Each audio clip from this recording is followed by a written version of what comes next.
Assalamualaikum warahmatullahi wabarakatuh. Salam sejahtera bagi kita semua. Shalom, Om Swastiastu, Namo Buddhaya, dan salam kebajikan. Bersyukur kepada Allah Subhanahu wa taala, bersalawat kepada Nabi Muhammad sallallahu alaihi wasallam. Yang saya hormati sekaligus banyak terima kasih kepada Ibu Dian Reski Pangastu SHME sebagai dosen pengampu mata kuliah studi kelayakan bisnis. Halo Besti. Nah, itu kata-kata andalannya Ibu. Baik, terima kasih. Pada hari ini kita akan mempelajari studi kelayakan bisnis terkait aspek hukum sosial dan politik. Sebelum itu, ada peribahasa mengatakan tak kenal maka tak sayang. Jadi perkenalkan kami dari kelompok 7. Saya sendiri Zulkifli Andira sebagai persentase yang berbicara pada video ini, dan teman-teman saya yang sangat cantik yang mengerjakan PPT ini. Yang pertama ada saudari Kurnia Ardi, ada saudari Aulia Syari, dan saudari Dede Ayu Martani. Apa sih itu aspek hukum? Aspek hukum adalah yang mengkaji ketentuan hukum yang harus dipenuhi sebelum menjalankan usaha. Ketentuan hukum untuk setiap jenis usaha berbeda-beda, tergantung pada kompleksitas bisnis tersebut. Adapun manfaat aspek hukum ada 4. Yang pertama, memperkecil resiko kerugian. Yang kedua, mempermudah perencanaan bisnis. Ketiga, melancarkan pelaksanaan bisnis. Dan yang terakhir itu keempat, mempermudah pengendalian. Dan tujuan aspek hukum yang pertama itu menganalisa kegiatan usaha yang akan dijalankan.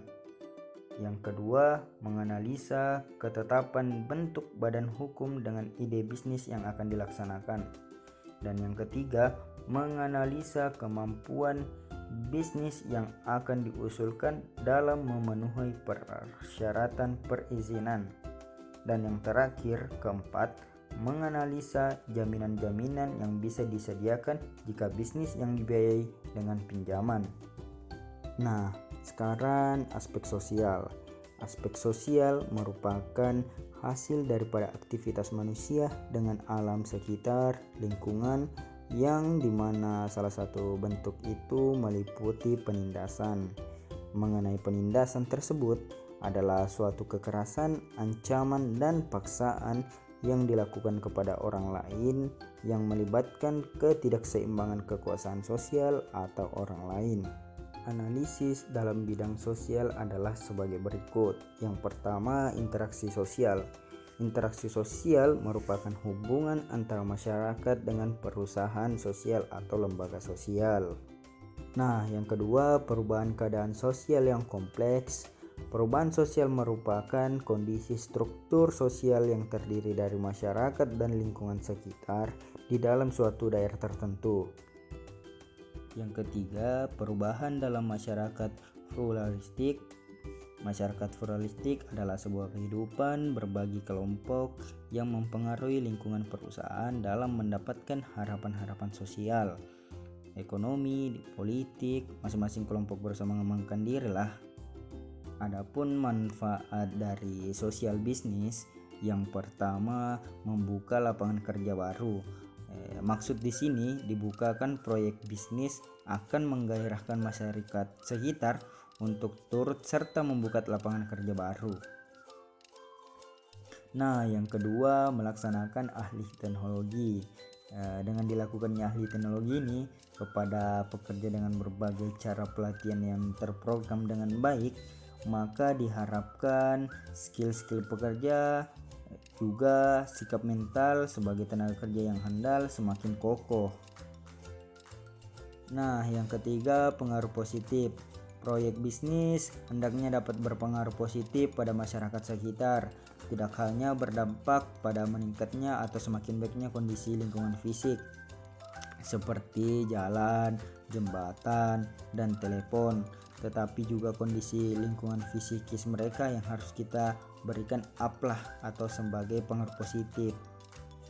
Sekarang kita ada di aspek politik.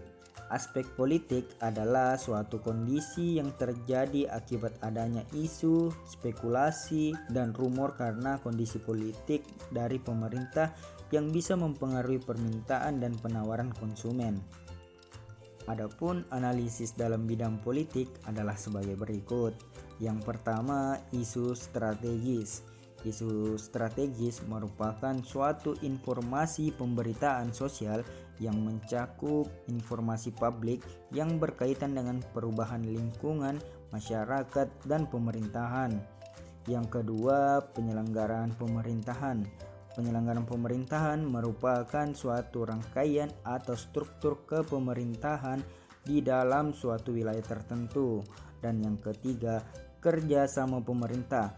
Kerjasama pemerintah merupakan suatu perjanjian pemerintah dengan suatu wilayah dengan pihak-pihak lainnya agar pemerintah mau bekerja sama dengan perusahaan. Nah, sampai juga kita di penghujung persentase kali ini.